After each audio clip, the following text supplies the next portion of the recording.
Magazine RCA. Muito bom dia, sejam bem-vindos ao Magazine RCA, espaço de grande entrevista, este sábado, dia 6 de março, no Rádio Clube de Angra. É convidado de hoje da grande entrevista da Voz da Terceira, Artur Lima, médico-dentista, atualmente vice-presidente do Governo Regional dos Açores, é líder do CDS-PP na região e vice-presidente nacional do partido. Soutor, muito bom dia, muito obrigado.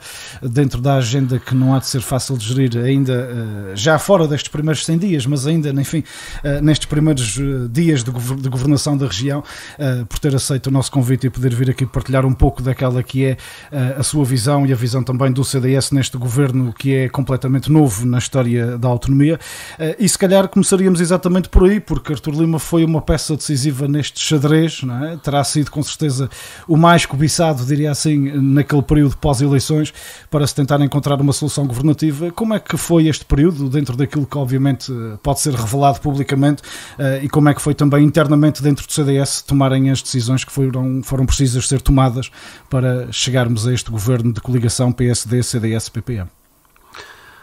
Bom, muito bom dia, Pedro. Mais uma vez cá estou nesta casa que já começa também a ser minha, se sempre me permite. Sua, com certeza. Mas, e bom dia ao nosso auditório Rádio Clube, que nos ouvem. Eu julgo que a grande progresso que se deu, a grande diferença foi quebrar um ciclo de maioria absoluta de 20 anos do Partido Socialista, 24 anos de governo e 20 anos de maioria absoluta. É público também e publicado que sempre tive um bom entendimento com o Partido Socialista enquanto estive na oposição, enquanto deputado do CDS. Historicamente o CDS um pouco responsável pelo PS ter chegado à governação em 96, não é? Sim, não são contas do meu rosário nessa altura. Exatamente. Não andava no CDS, mas sim, o CDS, o PS vai para o governo exatamente com o acordo do CDS em 96. E portanto, mas essa parte eu estava demasiado ocupado na minha vida privada e no meu consultório e pronto, e não estava ainda na política. Não sei, bem mais tarde. Muito mais tarde. E portanto, já depois de uma carreira profissional muito grande é que chego à política.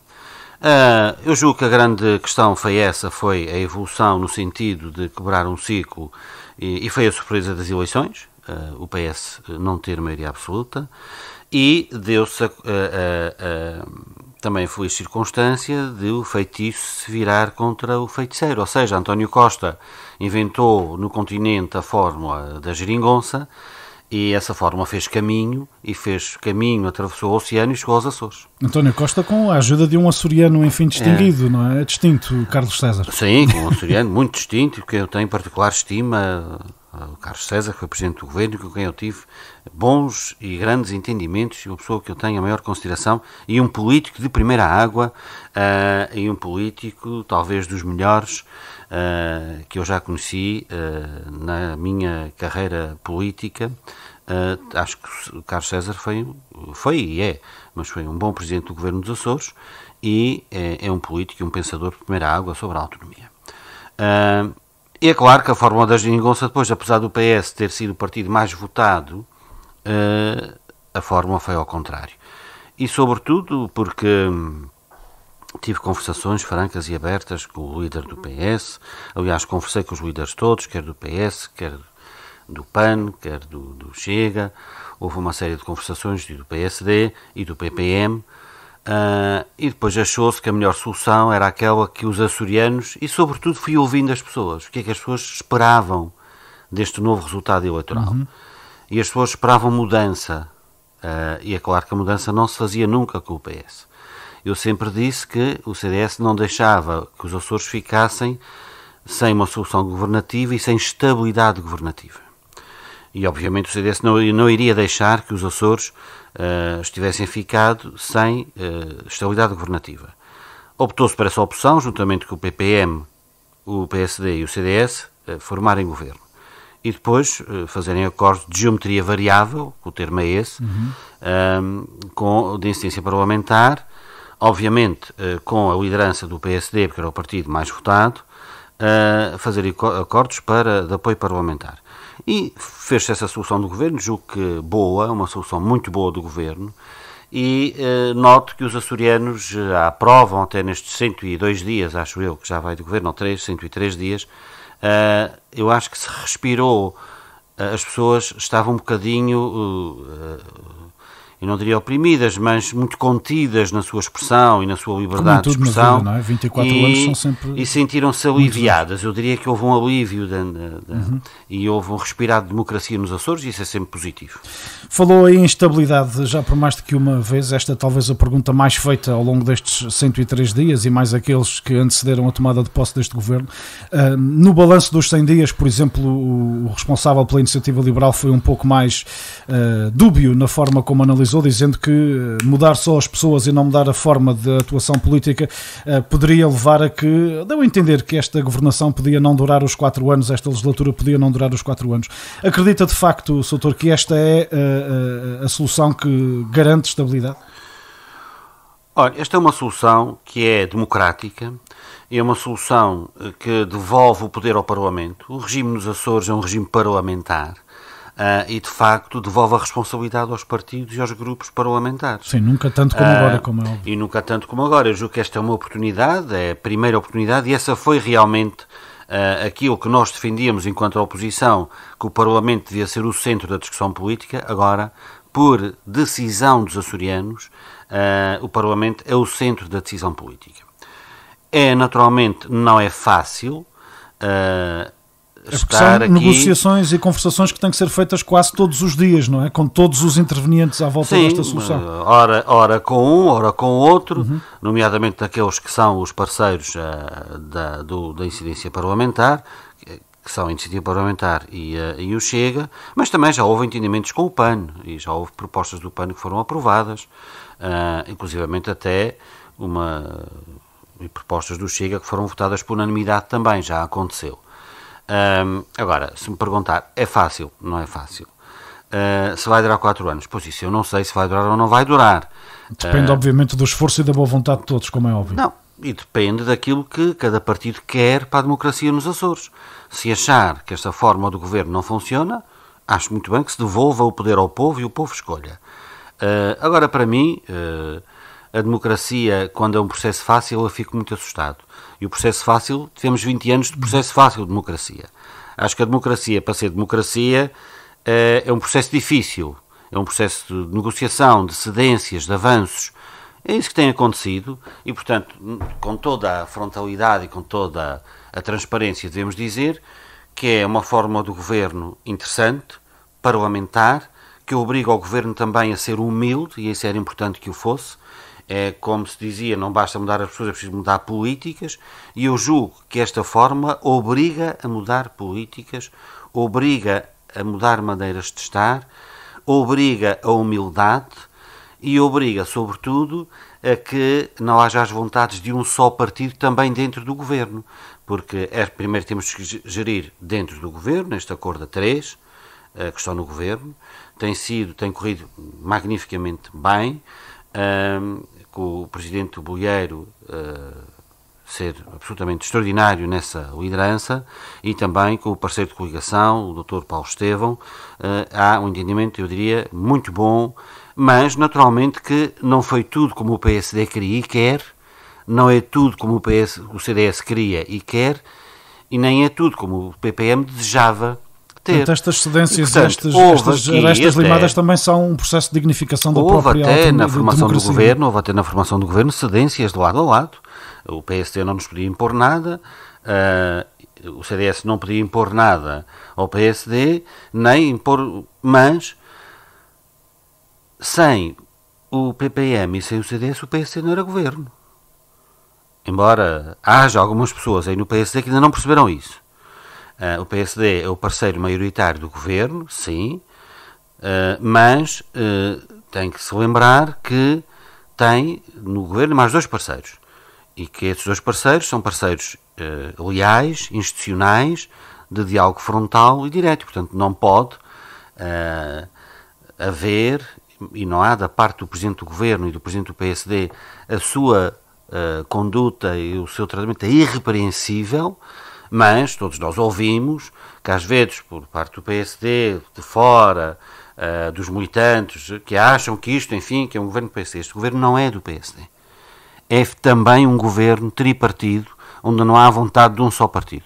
Há a vontade de 3 partidos, há a conjugação de vontades e, sobretudo, resulta na maior transparência, em maior humildade ao serviço dos açorianos. Porque a maioria absoluta de um só partido, como o Pedro se lembra, eu sempre fui o feroz e acérrimo crítico. Um governo de 3 partidos e com geometria variável de apoio parlamentar de 5 é ainda mais complexo, mais difícil de gerir, mas também mais estimulante. E isso nota-se no próprio programa de governo, onde de facto várias das propostas que cada um dos partidos defendia, às vezes até de forma isolada ou não em consonância uns com os outros, estão lá vertidos, obviamente. Vem agora aí um orçamento, há de ser também um processo, enfim, interessante de acompanhar, vai ser com certeza, mas também há de estar a ser um processo cansativo de negociação, obviamente, com todos os parceiros.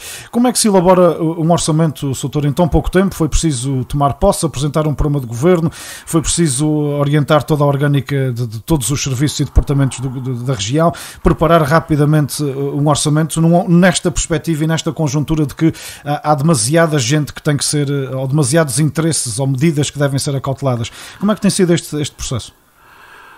Olha, eu às vezes costumo dizer, a brincar, que ao fim de 100 dias o governo ainda não começou verdadeiramente a governar. Porque nós entramos... Sim, ainda não falamos da pandemia. Entramos em outubro e apanhamos com a transmissão comunitária nos Açores. Que é preciso dizer isso. E que, segundo disse Artur Lima no Parlamento, no programa de governo, estava camuflada desde o princípio de outubro. Sim. Era uma coisa que já se sabia, que estava, enfim, não estava divulgada publicamente, mas já havia transmissão comunitária na região autónoma dos Açores. Não deixa de ser de uma gravidade extrema. Isso, obviamente, que levou a que o governo tivesse que tomar medidas de imediato, ainda antes de começar a governar, que já estávamos a pensar o que é que temos que fazer para rapidamente debelar e conter isso. E criamos aquela Comissão Especial de Luta contra a Pandemia, com um especialista de saúde pública à cabeça dessa comissão, e que deu bons resultados até hoje, uma articulação muito boa. E depois tivemos que tirar medidas logo do confinamento, logo de fechar escolas, quer dizer, começamos a governar em emergência. Depois tivemos logo o problema do Corvo, do abastecimento ao Corvo. Tudo problemas que foram herdados do anterior governo, que não foram resolvidos e que estão a ser resolvidos agora. E nós temos, por exemplo, a situação pandémica a melhor do país, controlada, o menor número de casos, menor número de mortes. E, por exemplo, a terceira hoje deixou de ter transmissão comunitária. Já não tem transmissão comunitária. Agora, é uma luta diária, consistente e à hora. Quer dizer, nem sequer é ao dia, é à hora. Depois, obviamente que tivemos que, fruto do novo governo, preparar as orgânicas do governo, que aliás ainda não estão prontas, porque estamos a preparar as orgânicas, mete-se o plano e orçamento. Temos prazos para preparar o plano e orçamento. Obviamente tivemos que fazer uma análise profunda, porque há muita obra, que já estava em andamento, comprometidas. E segundo sabemos, muita conta por pagar também. Algumas. E tivemos que adaptar, quer as obras que já estavam, obviamente, são compromissos do governo, o governo é uma pessoa de bem, são compromissos do Partido Socialista e que este governo tem que assumir. Em algumas obras, por exemplo, de IPSS, variados, alguns compromissos financeiros que têm que se, com alguns bancos de investimento, algumas dívidas que temos que pagar, e assumir também obras que foram feitos, contratos de programa, por exemplo, no dia 20, 21, 22, 23 de outubro, não é? Foram feitos no último trimestre, entre eleições e transição de pastas. E pronto, as coisas são como são, e portanto apanhamos tudo isso em andamento. Estamos a elaborar, foi entregue aliás ontem no Conselho Económico e Social o plano e o orçamento. É um plano e orçamento que eu julgo que está bem elaborado. O Conselho Económico e Social agora irá pronunciar-se sobre ele, voltará ao Governo para fazer...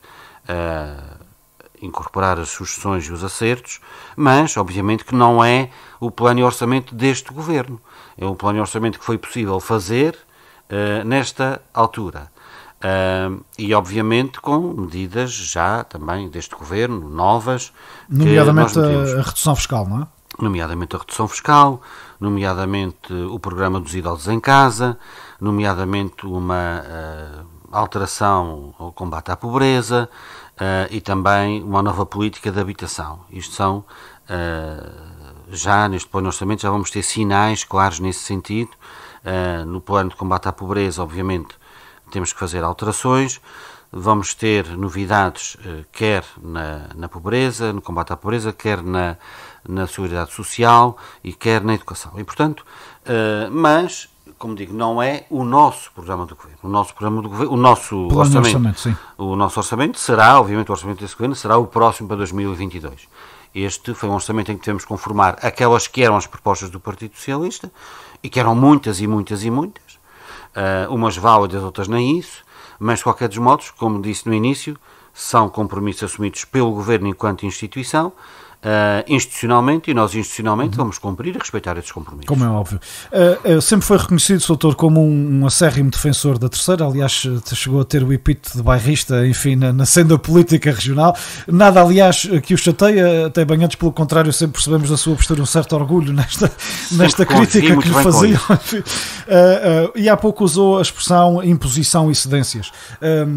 Foi, de alguma forma, o Artur Lima impôs a ser um vice-presidente e a transferir a sede da vice-presidência definitivamente para a Terceira? Isso aí terá sido uma imposição?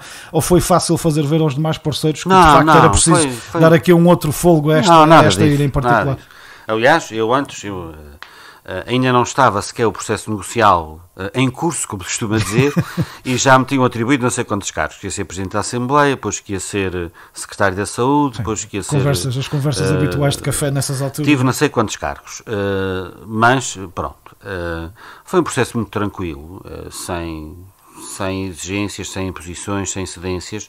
Foi uma negociação serena, tranquila, equilibrada, porque ninguém se pôs em bicos de pés para exigir nada, nem o partido maioritário também se pôs em bicos de pés para impor alguma coisa, quer que seja. Agora, o que me parece importante sublinhar é que pela primeira vez na nossa autonomia, a sede da vice-presidência é oficialmente na Terceira. E isso acho que é um marco histórico muito interessante. E eu fico muito satisfeito de o ter conseguido. Mas conseguiu em diálogo e até em consonância com aquilo que é o pensamento do Presidente do Governo. O Presidente do Governo, também como se lembra na campanha eleitoral, referiu que a descentralização seria uma das bandeiras do seu governo, num governo liderado por ele. Sim, e também defendeu acirramamente a centralidade. E a centralidade da Terceira seria, obviamente, uma das questões que ele também, num governo liderado por ele. Bom, juntou-se o útil ao agradável e teve a felicidade de ter o Artur Lima como parceiro dele no governo. Pronto. E cá estamos. E julgo que os Açores só se desenvolvem desenvolvendo as suas parcelas. A teoria da locomotiva, como o Pedro sabe, há muitos anos, eu sou contra e acho que ela nunca funcionou.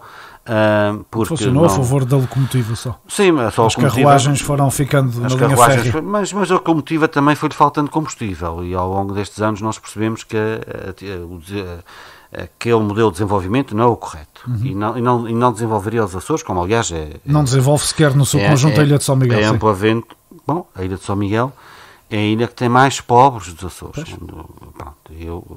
As coisas, os maiores problemas ao nível das estatísticas da educação, problemas sociais, da educação, enfim, estão em São Miguel. E por isso também é preciso um olhar cuidado para a Ilha de São Miguel, muito atento, porque temos problemas sociais graves em todas as ilhas, mas particularmente em São Miguel, que têm que ser resolvidos.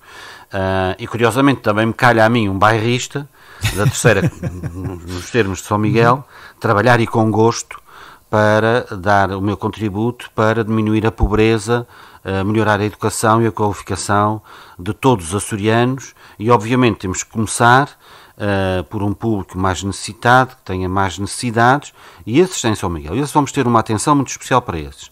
Agora, também temos que olhar, e a vice-presidência ficando na Terceira é um sinal político acho que muito forte, de que este governo quer realmente devolver a centralidade à Terceira, mas também fazer um desenvolvimento dos Açores no seu todo, indo também ao encontro, que isto era comum, quer ao CDS, quer ao PSD, de desenvolver um mercado interno forte e coeso, de trocas comerciais, que possa alavancar a economia de cada uma das ilhas.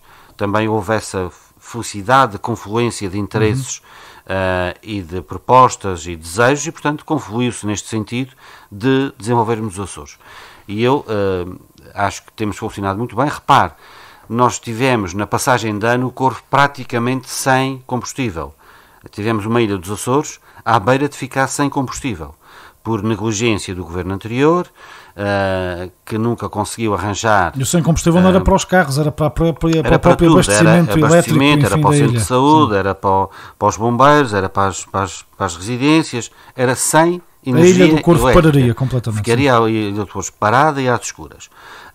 E foi uma operação logística muito, muito complicada de montar. Conseguimos vencer. Era mais uma aposta que esse governo ia cair nessa. Não chegava ao ano novo, havia essa aposta, porque houve até, ao que se conta, ao que se diz, alguma interferência, enfim, para que isso não fosse bem sucedido, e algum desejo até para que essa operação não fosse bem sucedida. Sim. Felizmente ela foi bem sucedida e conseguimos resolver o problema, quer de bens e utilizando todos os meios que a região tinha ao seu dispor, não é? Talvez nunca ninguém pensou ver o Cruzeiro das Ilhas atracado no Porto da Casa. Eu acho que lá foi efetivamente. É mais uma coisa inédita. Ter o Cruzeiro das Ilhas atracado no Porto da Casa é uma coisa inédita. Ter um rebocador atracado no Porto da Casa é uma coisa inédita. Ter o Casa C-295 da Força Aérea carregado de combustível a levar ao Corvo foi uma coisa inédita. E, portanto, este governo foi atuante, foi preventivo e, numa emergência, lá esteve, disse presente e resolveu o problema. Sem querer perder muito tempo ainda a olhar para trás, uma última pergunta só para depois avançarmos também nas diversas áreas de competência e tutela que a vice-presidência do governo tem. Uma das críticas que muito se fazia na oposição, nomeadamente os partidos que agora estão no governo, prendiam-se com as clientelas na administração pública, com a partidarização que o Partido Socialista fazia da administração pública. Como é que tem sido, por parte dos funcionários públicos, receber gente nova, com ideias novas, com métodos de trabalho com certeza novos, participar na elaboração de novas orgânicas? Tem sido fácil? Tem encontrado algumas resistências dentro do próprio aparelho administrativo da região? Não, eu noto que havia uma certa habituação. Agora não noto nenhuma resistência à mudança, antes pelo contrário, também sinto em muitos dos funcionários públicos satisfação por ter havido uma mudança. É claro que há alguns que não gostaram da mudança, naturalmente, por simpatia partidária, e isso é normal e percebe-se. Mas não notei assim que houvesse nenhuma rebelião por ter havido a mudança, não. Eu julgo que todos têm feito o seu trabalho na normalidade, com competência, sem para a parte que eu tenho notado e para aquilo que tenho visto, um ou outro algum desagrado. Agora, o que se notava, sim, é que havia já normas muito instituídas e muito assimiladas e até alguma negligência, não dos funcionários públicos, mas da sua direção superior, política, porque estavam acomodados há muito tempo, ao nível das chefias, acomodados há muito tempo, e que naturalmente sentiram agora é preciso mudar, é preciso também ter outra atitude perante as coisas, ver as coisas de outra maneira, e julgo que as coisas correm com tranquilidade e sem nenhum conflito, mas com determinação e com eficácia e também sem nenhum receio de mudar. Porque era isso que as pessoas queriam. Uma das críticas que é feita ao governo é o facto de ser o maior da história da autonomia. E há quem justifique esta crítica pelo facto de ser preciso acautelar os 3 partidos dentro deste governo. É por isso ou é porque há de facto uma outra forma de encarar um conjunto de setores que são precisos também cada vez mais incluir na própria competência de cada uma dos departamentos do governo? Não, eu acho que não é por ter 3 partidos que o governo é maior ou deixa de ser menor. Foi esta orgânica que achamos melhor para fazer, acabando com a super vice-presidência e com a super secretaria, que depois, só por fim ao cabo, se formos a ver em termos de chefias intermédias, e vamos ver nas orgânicas que elas não vão aumentar, nós vamos poupar aí.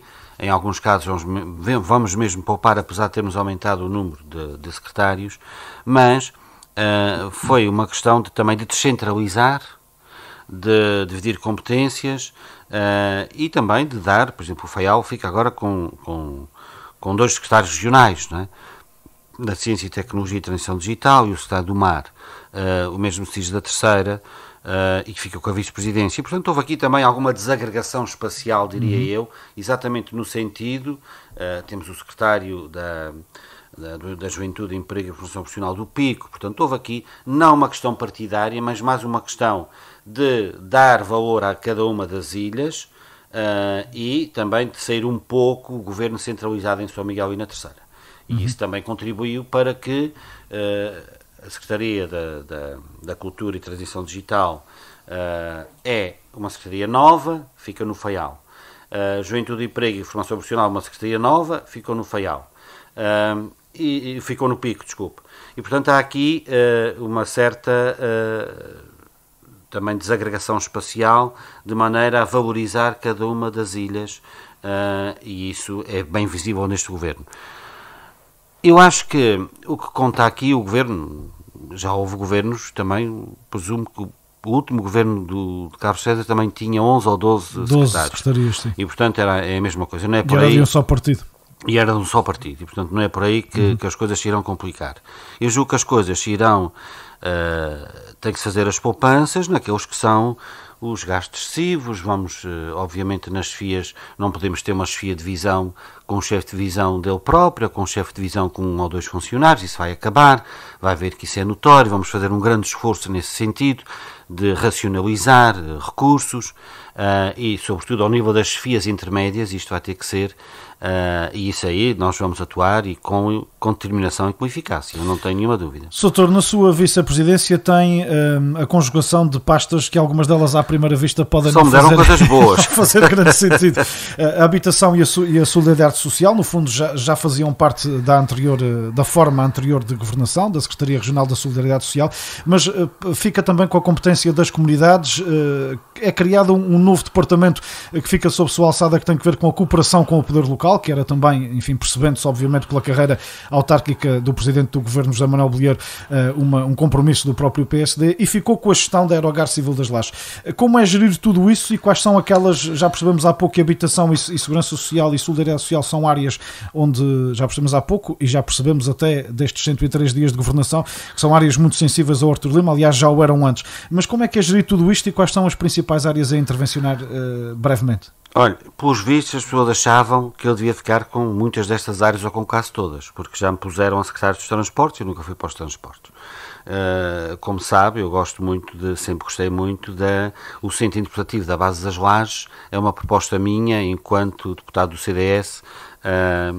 O Terminal de Carga da Aerogar Civil das Lajes também foi uma proposta a primeira minha. inauguração, assim, não é? Que, aliás, o destino quis que fosse eu a inaugurar. E, portanto, está a ver que as pessoas não estranham que eu tenha tido alguma... que a Aerogar das Lajes tenha ficado sob a minha gestão.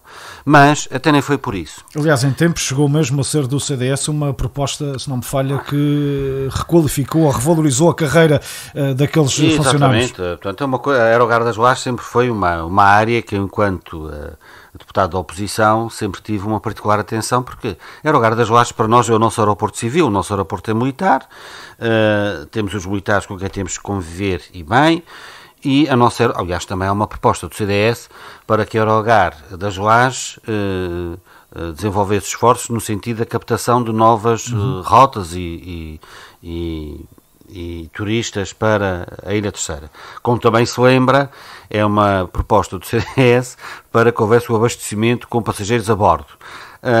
Mas a razão por a Aerogar Civil das Lajes vir parar à vice-presidência é porque ela de algum modo já lá estava, porque alguns dos funcionários dependiam diretamente da vice-presidência anterior, nomeadamente os assistentes técnicos e operacionais, e depois havia as aeroportuárias que dependiam dos transportes, e portanto havia ali uma certa... uns dependiam de uma coisa e uns dependiam de uma outra. Agora todos dependem da vice-presidência. E qual é a ideia? A ideia é transformar efetivamente a Aerogar Civil das Lajes também num polo de captação, quer do aumento das exportações, e isso já está com o terminal de carga, agora é preciso dinamizá-lo, não basta ter o edifício, é preciso dinamizar, e é também no futuro próximo tentar encontrar uma nova gestão para a Aerogar Civil das Lajes, não de funcionalismo público, mas uma gestão que até pode passar a cheirar para o privado, digamos assim, não é? Não, pode ser concessionar, privatizar não será. Mas pode ser uma concessão, pode ser de diversas formas. Mas mesmo pública, quando dizia a cheirar o privado, queria dizer, ou seja, sendo mesmo uma gestão pública, poder ela começar a ser por si própria atrativa, sim, competitiva com todos os outros aeroportos e concessionários de gestão aeroportuária. Tornar a Aerogar competitiva, nós não temos pista, mas temos uma Aerogar, torná-la competitiva ao nível da captação de rotas, ao nível da exportação, ao nível de todo esse nível, e portanto é também por esse sentido que ela vem cá parar. Uma das decisões que já foi tomada e agora, que foi pouco mediatizada foi uma alteração exatamente às taxas. Vi recentemente publicada em Jornal Oficial uma portaria onde havia uma revisão de taxas, muito à semelhança do que aconteceu agora com o Porto da Praia, mas inicialmente relativamente especificamente à Aerogar Civil das Lajes. Uma redução às taxas até 31 de dezembro deste ano, de 2021, exatamente para um estímulo aos operadores virem e também uma ajuda aos comerciantes que lá estão. E é nesse sentido que nós vamos atuar. E eu julgo que retirar a Aerogar Civil das Lajes de uma mera Direção Regional dos Transportes e passá-la para a Vice-Presidência, julgo que é um upgrade que só quem não percebe nada do que está a passar é que pode achar que é estranho que a Aerogar Civil das Lajes tenha passado para a Vice-Presidência. Com quem eu tenho falado e se interessa pelo desenvolvimento da Ilha Terceira e se interessa pela promoção da Ilha Terceira e pelo aumento das exportações, acham que a Aerogar vir para a Vice-Presidência é um sinal político deste Governo de interesse naquela infraestrutura para a potenciar. Quem acha ao contrário, eu diria que não sabe o que é que está a dizer, nem sabe o que é que está a pensar e talvez não queira o desenvolvimento da Ilha Terceira. É óbvio que nada, ou não pode ser tudo feito com a mesma velocidade e ao mesmo tempo, mas o CDS tem de facto, como já referiu aí, pergaminhos na questão específica da Aerogar Civil das Lajes, como a questão do aumento até da placa civil, desaterrando aquele estacionamento que ali está feito. Ainda não desisti. Como, enfim, entre outras, não é? E isto portanto, são tudo medidas que não serão deixadas cair só porque o CDS agora está no governo. Há uma intenção de prosseguir esta visão que o Artur Lima e que o CDS já tinham para aquela infraestrutura. Elas estão no programa do governo. O desenvolvimento, exatamente nesse sentido, não, elas são para cumprir. E por isso é que uma Direção Regional de Transportes não tinha força para fazer, nem implementar projetos, nem fazer vingar qualquer projeto. E na Vice-Presidência, com certeza que tem força política para isso. E é por isso que cá estamos e contamos com parceiros que estejam verdadeiramente interessados no desenvolvimento da Terceira, no desenvolvimento dos Açores, porque a centralidade da Terceira, olha, outra promessa que vamos ter e que vamos cumprir, é um avião cargueiro. Finalmente vamos ter um avião cargueiro. Sim, e anunciado pelo próprio Presidente da SATA em entrevista recente. O Sr. Presidente da SATA, aliás, pela primeira vez, não é? Pela primeira vez. Não se bem porque é que a SATA já não tinha tomado rédeas neste processo. Mas... Eu devo-lhe dizer que fui premonitório, aliás o Pedro é particular testemunha disso, fui premonitório há 10 anos atrás com um avião cargueiro. Chamaram-me os nomes que quiseram chamar, eu perdoo os senhores. Os produtores achavam muita graça essa proposta. Os produtores achavam, o Governo não achava, a SATA não achava. Finalmente a SATA tem uma gestão que me parece empresarial, que me parece que analisa as coisas com olhos de ver e na perspectiva da rentabilidade da empresa. E ouvi com muito agrado o Sr. Presidente da SATA dizer que isto não era sequer E bem, eu fiquei muito satisfeito com isso, porque acho que o rumo da SATA deve ser esse. Não era sequer uma questão de decisão política, não. Era uma decisão comercial, uma decisão que dá dinheiro. Um avião de carga dá dinheiro. É um mercado que está completamente desaproveitado. Um avião de carga dá dinheiro, mas sempre deu. Não é de agora, sempre deu no passado, dá hoje e dará amanhã.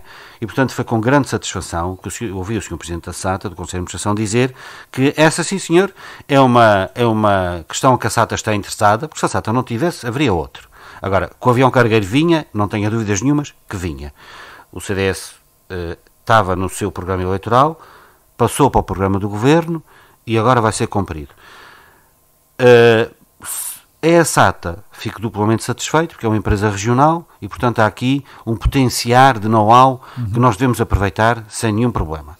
Se não fosse a SATA, garanto-lhe que seria outro e até seria outro privado a fazer isso, se a SATA não quisesse. Sendo assim, e havendo essa consonância de ideias e de vontades, quer do Governo, quer da administração da SATA, eu acho absolutamente extraordinário, e só vai ganhar com isso os Açores, os açorianos e a nossa economia. E curiosamente não foi preciso o Governo dar ordem à SATA neste caso em particular. Bom, uma das questões que também muito falou, e é outra das áreas da sua competência, a habitação. Aliás, já recentemente numa entrevista ao Diário Insular, o Sr. Doutor falou brevemente, diria, sobre isso. Há uma nova visão para a questão da habitação. Artur Lima sempre foi muito contra a questão de substituir um gueto por outro, ou seja, de tirar um bairro social velho e de construir um novo.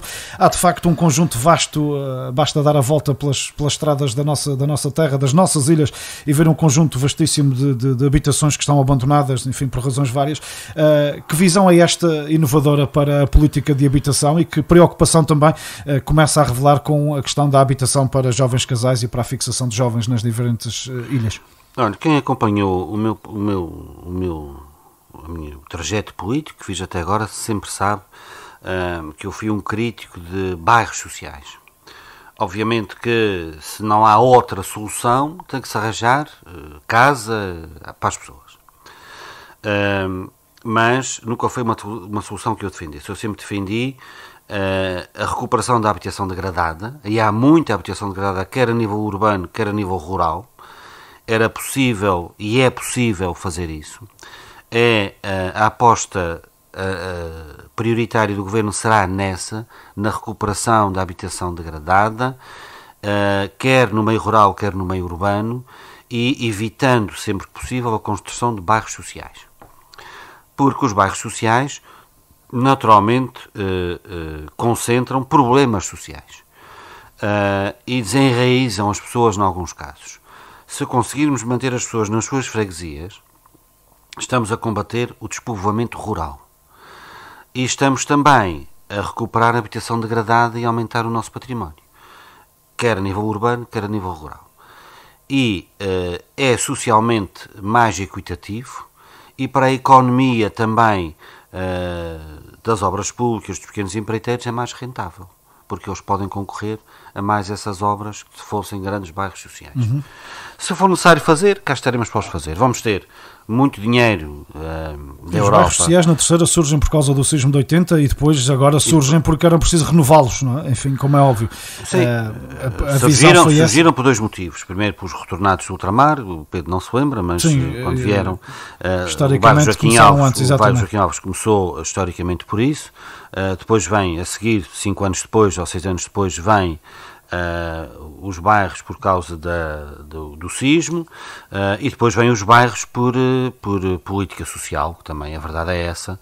Alguns deles em São Miguel e noutras ilhas vieram por uma política social, que eu considero que não foi a mais acertada, não estou a dizer que foi errada, mas não foi a mais acertada, porque eu próprio agora herdo de situações muito complicadas socialmente, que temos que resolver, e estamos naturalmente a resolver.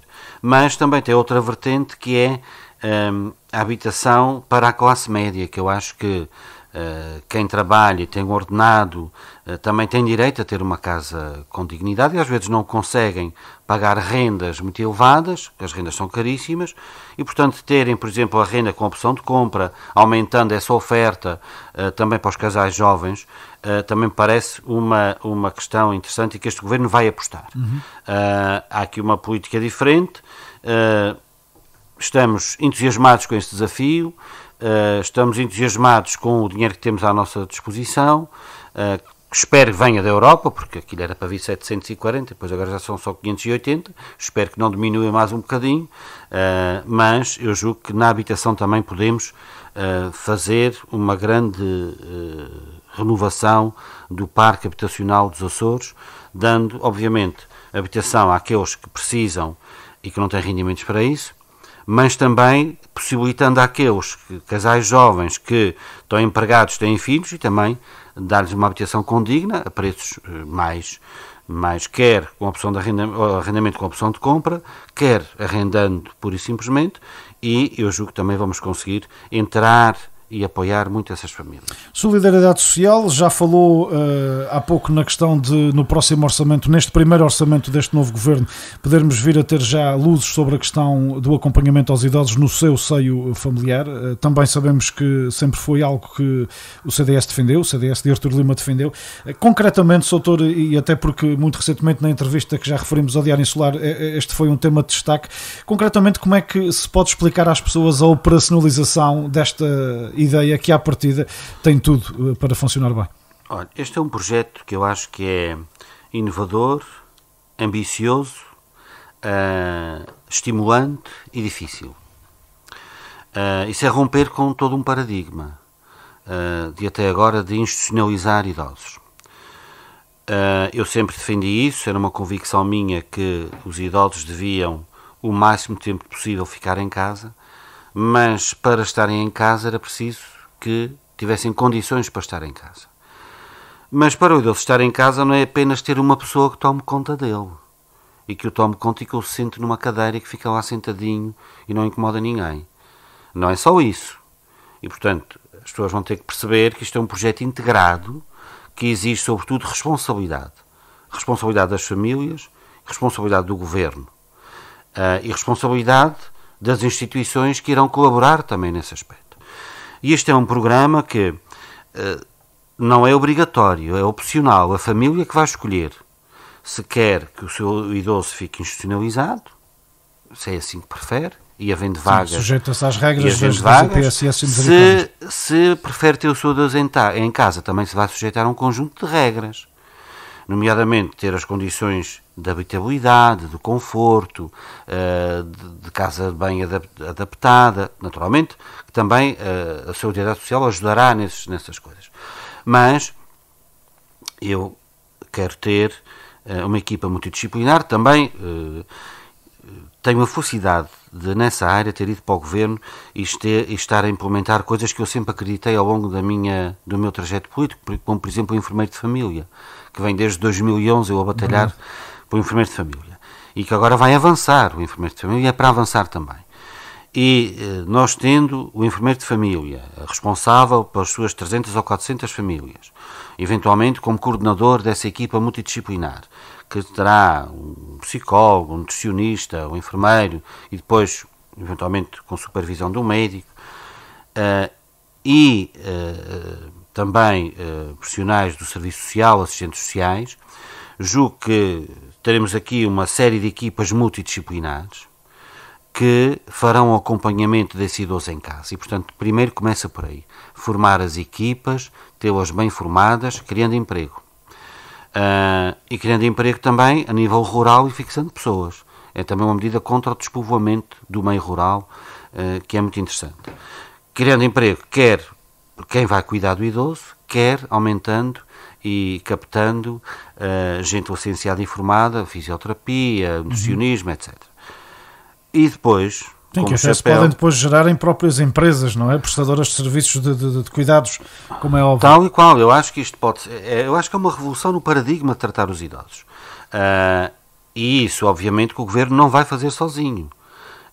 Como se quiserem organizar, nós depois vamos começar com um projeto piloto, vamos ver, este ano vamos avançar com o máximo até, neste orçamento já tem verba para isso, já temos alguma verba disponível para isso, para começar e dar passos seguros.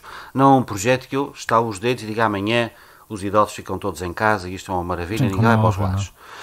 Não, o projeto é pensado, é estruturado e depois terá, sobretudo, uma fiscalização muito rigorosa. Quer das equipas que vão estar no terreno a apoiar os idosos, quer também dos cuidadores ou de quem está a cuidar do idoso, se esse idoso está a ser bem tratado em casa.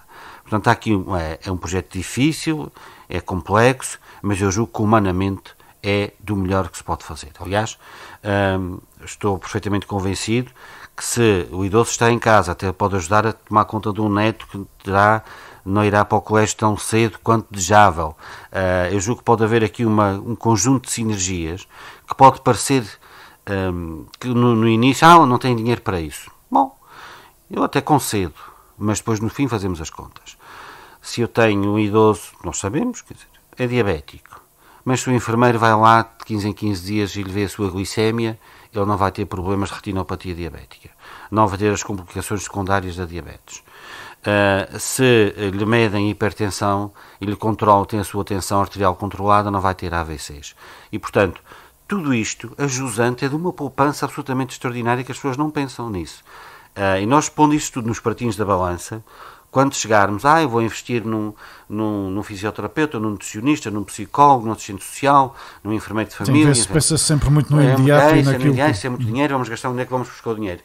Eu diria, é um investimento para poupar dinheiro a jusante. Podemos investir, eu não chamo gastar, chamo investir a montante, mas a jusante, e depois a qualidade de vida. Como é óbvio, isso é o mais importante, apesar de tudo, não é? E nós vamos ter, daqui a dias...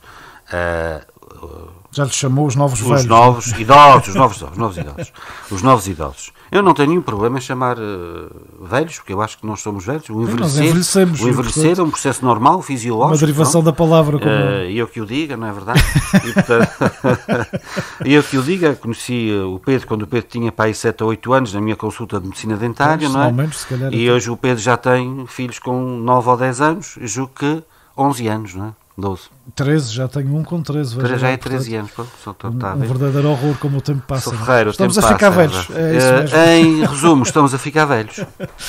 Doutor, uma das outras áreas que se podem aqui também incluir tem que ver com a promoção da igualdade e da inclusão social. Aqui, não tanto, diria, com a questão do tratamento dos idosos, mas mais, lá está, no combate às desigualdades sociais, no combate à pobreza. Esta é também uma área muito sensível e que há pouco referiu, de facto, dará muito trabalho, especificamente porque há alguns focos tremendos numa região, infelizmente, porque a nossa região é tão bonita, tão bela, tem tudo para ser um pequeno laboratório de coisas boas, mas depois temos de facto ao nível da pobreza e das desigualdades sociais focos que são assustadores para a dimensão populacional que temos. Esta é uma direção regional também sobre a sua tutela que preocupações neste momento, já há pouco deu aí um lamiré sobre alterações também no paradigma do combate à pobreza. Queres esmiuçar um pouco melhor estas alterações e esta nova visão? Sim, essa é uma nova direção regional que eu achei que era importante criar exatamente para sinalizar que o combate à pobreza por parte deste governo é uma prioridade. E, obviamente, na sua dimensão multifactorial. Começa o combate à pobreza. Os Açores não são, obviamente, a região mais pobre de Portugal, mas são a região com mais pobres de Portugal. Isso faz toda a diferença. E a pobreza começa a combater-se desde pequenino. Eu julgo que é preciso haver aqui uma interação muito grande entre a solidariedade social e a educação. A pobreza é, acima de tudo, um conceito, um problema social e cultural, não é? Educacional, efetivamente. Não, é mesmo educacional, quer dizer, o mesmo é esse. Nós temos que começar a apostar muito cedo na educação, qualificar as pessoas, dar-lhe qualificação, dar conhecimento, para eles saírem. Temos que quebrar o ciclo de pobreza, porque não podemos estar... É claro que a pobreza é assistencialista, mas hoje em dia nós somos a região do país com maior desigualdade social, porque não consigo... Porquê? Porque ninguém passa fome nos Açores, ninguém passa necessidades de primeira necessidade nos Açores. Felizmente, quer as instituições têm acudido bem a isso, ninguém passa frio, ninguém passa fome, mas não queremos apenas isso. Queremos é quebrar um ciclo de pobreza para que, isso é notório, fez-se já em alguns países, não é preciso inventar nada, está tudo inventado, passa pela qualificação das pessoas, de arranjar um emprego digno, daquilo que gostam, ser marceneiro, ser pedreiro, ser carpinteiro, mas dar-lhe formação. Há quem não goste de estudar. Sim, vimos de gerações que quiseram estudar para ser funcionários públicos e a geração dos meus filhos é a geração de querer ser igual ao pai que trabalha para o rendimento mínimo, que é verdadeiramente assustador. Isso, ouvir uma criança de 7, 8 anos dizer isso é tenebroso. Exatamente. Porquê? Porque esta criança tem que começar a ser educadinha desde pequenina, a ser qualificada nas suas diversas valências ao longo da sua idade e no seu trajeto de vida, para que depois possa ela própria imprimir mudanças na sociedade. As mudanças têm que partir de cada um para depois serem notadas no todo. E acho que é por aí que passa. E passa também por uma política social ativa, foi muito criticado dizer que queria as senhoras e os senhores assistentes sociais, que isto agora é assim, no terreno, mas é dignificar a profissão, quer dizer, nós temos enfermeiros nas casas de povo, vão todos os dias lá, e esta parte da assistência e da seguridade social tem que estar junto das pessoas, cuidados de proximidade, perceber o que é que as pessoas precisam, perceber como se combate a pobreza, perceber porque é que ela existe. E isto não se percebe num gabinete. Isto percebe-se no terreno, junto das pessoas, percebendo as suas dificuldades, os seus anseios e, obviamente, tentando as melhores soluções para melhorar os problemas. Pode-me dizer, é muita teoria, mas eu acho que é preciso ir à prática, que é o contrário, temos que ir à prática e depois passar à teoria. E na prática é perceber os problemas das pessoas no dia-a-dia, ver, sentir, ouvir, e não apenas analisar números. Olha, este só ganha 300 euros, tem 5 filhos, tem direito a tanto. É preciso saber porque é que ele só ganha 300 euros, porque é que não arranjou outro emprego, qual é a sua qualificação. Não é uma expressão minha, os açorianos não são números, são gente, são famílias, e é essa gente e essas famílias nós temos que ir e perceber o seu contexto. Exato. E gente que já enquadra daqui, enfim, assim um bocado a talho de foice, porque o nosso tempo de facto está a esgotar-se, gente que saindo daqui para outras comunidades em outras partes do mundo chegam, enfim, a CEOs de grandes multinacionais que são reconhecidos e notados e notáveis em muitos sítios. O que é que vamos trabalhar ao nível das nossas comunidades, que é outra das áreas de competência da vice-presidência?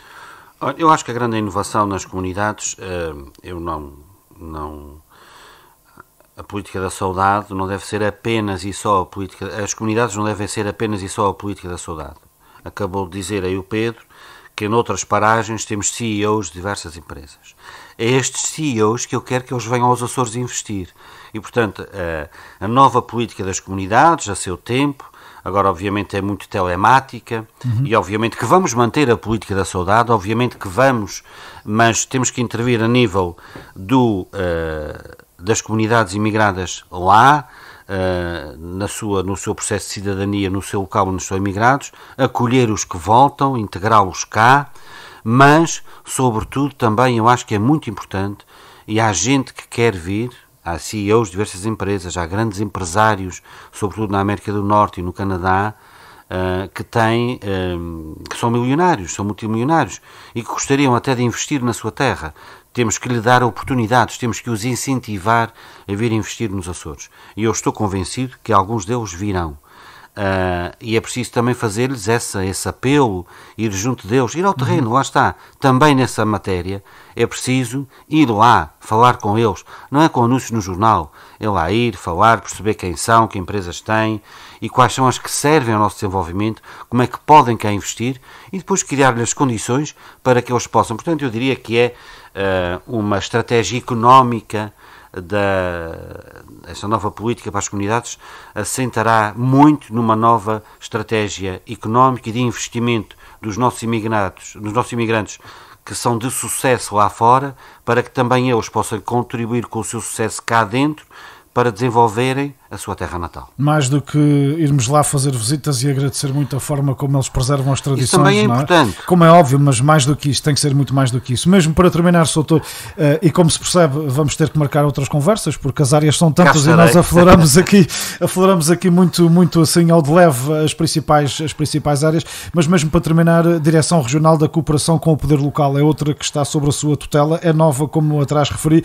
Qual é o objetivo, de facto, e como é que, o que é que se pretende? Olha, essa era uma das... Sabemos que a região não tem tutela direta sobre os municípios, não é? Dependem pois, isto aqui da República. É tutela tripartida, não é? Portanto, poder local, poder central, poder regional.